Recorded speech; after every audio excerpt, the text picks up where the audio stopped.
I want to talk about desire and what it means in our lives because it seems like it's been coming up a lot. Um, the other day, a friend of mine, a very good friend of mine, posted something on Facebook. He thought that asexuality was just uh, bragging moral fortitude or something, and that um, he was tired of hearing people who claim to be asexual feeling like they were somehow morally superior and that their mind was clear, maybe because of desire or lack of desire, and how it was so much better to be asexual and something like that. Well, those who know me know that I consider myself a gay man. I identify as a gay man because my romantic feelings have only ever been with other men. Lately, especially, I've been more inclined to refer to myself as asexual. Um, and it's not because I'm celibate. I've not been celibate, although, um, yeah, but I've not really had a desire much to have sex. I do desire intimacy.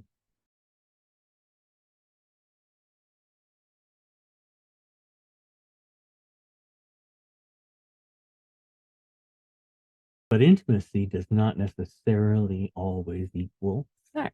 People can be very intimate without sex ever. I've noticed that desires in my life have sort of been waning. I don't feel like there's a whole lot that I just really want. I really must have. Now, that's not to say that there aren't things that I want. I do want things. I shop online. I see things and I'm like, ooh, I want that. And I'm just talking about the the big life desires that I think a lot of people have. Things like having, desire to be rich or to have children, um, to have a life partner, get married, have a family, own a house. Um, all of these are quite normal, reasonable, and common human desires that most people have. None of the things that I just mentioned I have are do I have any desire for. And I think it's because the condition that would be necessary to generate these desire are present in my life as it is. There's no lack of things. I mean, I don't own a home. That's true. I lack a home. But in order to lack something, you kind of have to desire it, or it must be, if I lack something, that means that I am missing it. And it implies that I am not complete. I don't have a lampshade growing out of my head, um, because I don't need a lampshade growing out of my head. And so therefore, I don't lack a lampshade growing out of my head, even though there is no shade growing out of my head. Um, Similarly, like with a home, um, I don't own a home right now, but I don't feel like that's something that is lacking for me. I don't have a desire to find and seek out a sexual partner. Um, it just means that I'm not lacking. I don't think I really tell people that I'm why would I ever tell somebody that I'm asexual? I mean, and why would anybody ask, honestly? I guess I would tell somebody that I was asexual if I felt like they were trying to feel me out for as a potential sexual partner. If I felt like somebody was hitting on me or flirting with me, I like flirting and I will definitely flirt. No problem with that. I just you should, like I have no intention of following through with my flirting. So if I sense that somebody is flirting with me and they're genuinely interested in taking it further than just flirting, then I will, come forward and say, hey, listen, um, you should know that I'm an asexual person and I don't really have this uh urge to sleep with you, at least not right away. That's another assumption that people make, I think, about asexual people is that we don't enjoy sex. I enjoy sex. I don't have a problem with sex. I love having sex. When I am expressing genuine love and feeling for someone. It's wonderful. But the kind of sex that I'm not into is casual sex, anonymous sex, hookup culture. To me, that is not enjoyable. Um, but it does not make me celibate. I'm not celibate. So if I were to get into a relationship with someone, and that was something that they needed from me and benefited and would like to have from me, and I cared about them too, yeah, I'm more than happy to engage in that activity, but it's not something that I seek out. It's not something that I am in a rush to have because, quite honestly, if it doesn't include that element of love, vulnerability, expression, tenderness, um, it's messy and it's not enjoyable or pleasurable. It is awkward and smelly and sticky and I mean the amount of hygiene that you have to maintain. Just I'm part of this Facebook group, um, social group like for men after 40, gay men older than 40, bunch of gay dudes who share memes and comments and questions about what it's like. Um, and it's enjoyable, but there are often posts from guys, and if any of them are watching, know that I love you as a brother in pride, and this is not a judgment, but it's just an observation and an expression of solidarity uh, and support.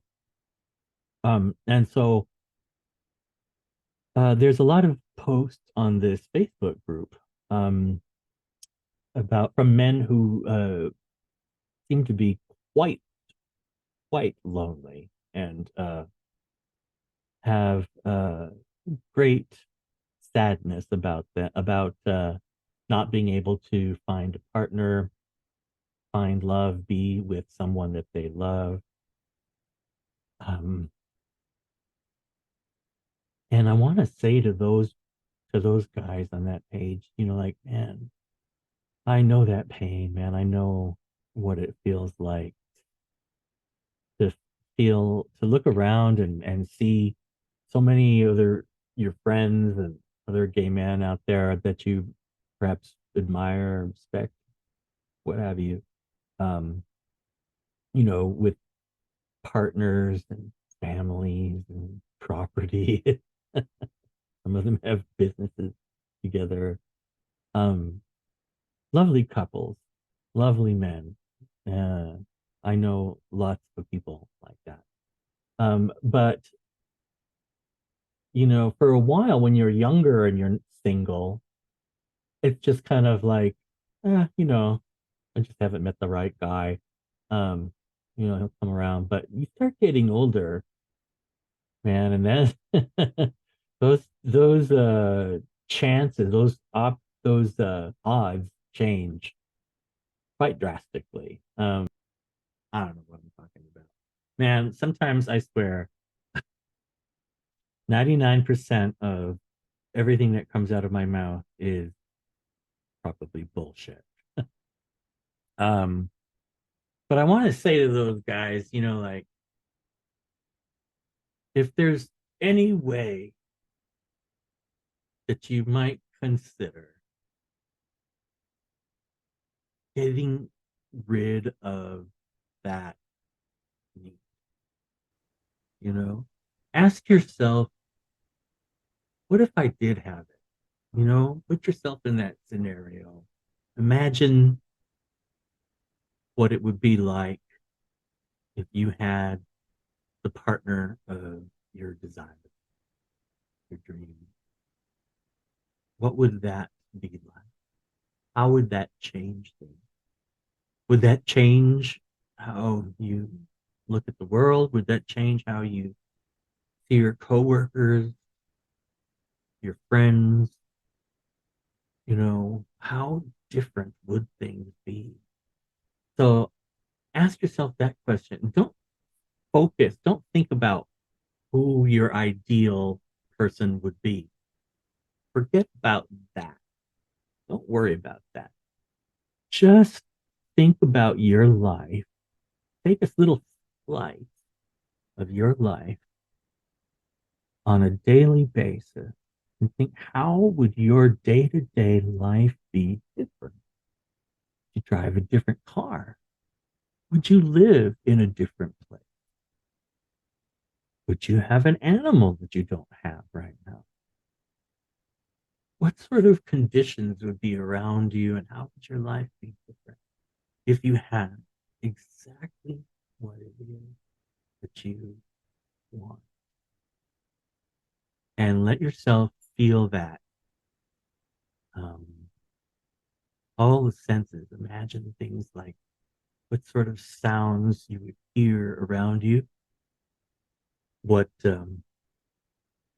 smells would be in the room, in the air, time of day. I wonder it might be. Um, you know, people that would be around you in these various situations. Think about those kinds of things, man. Make it real, as real as you can. And then notice how it makes your body feel and the way that it changes you inside to have what it is, to not be lacking. And if you can, count to three and try to double that feeling, intensify it. However it is that you feel that feeling in your body, I want you to think about that, about doubling that feeling on the count of three. So 1, 2, 3. Doubling that feeling, making it real. And now that you can have that, now what?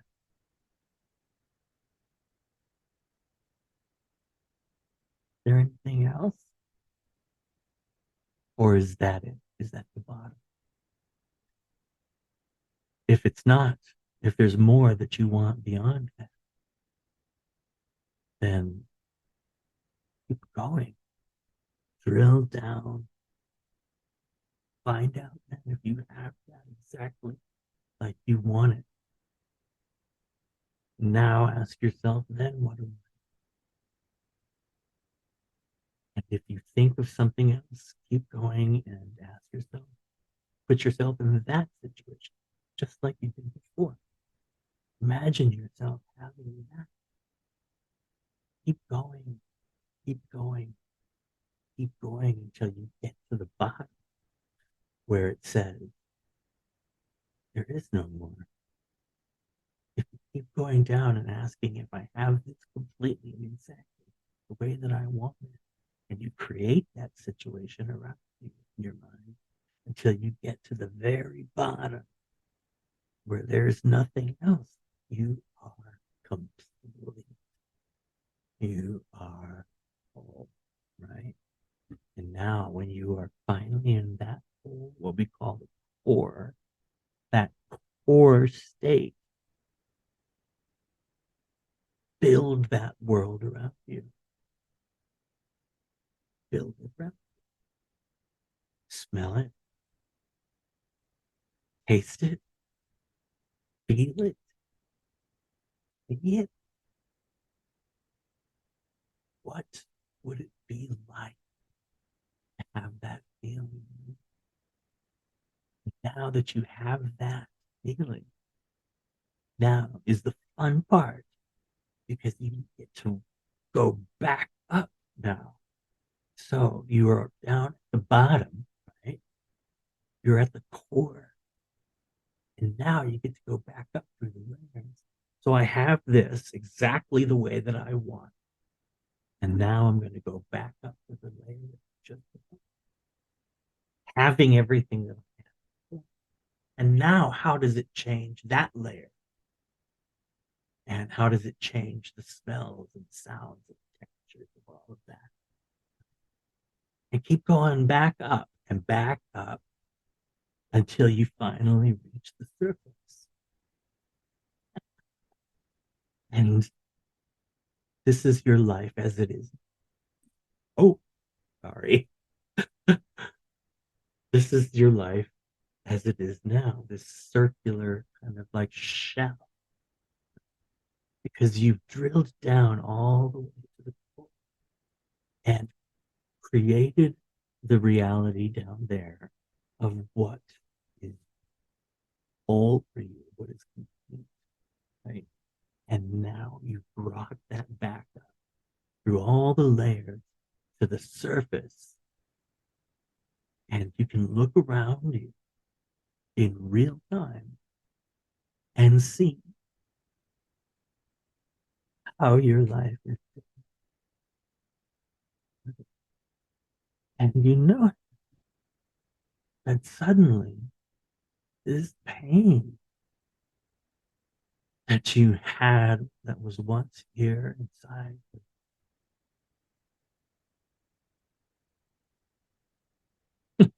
it's just not there anymore. It's just not there. Don't miss it. You don't desire it. You just eat with it. And that is what I wish for my gay brothers and sisters, is peace. Thank you for uh, sticking with me.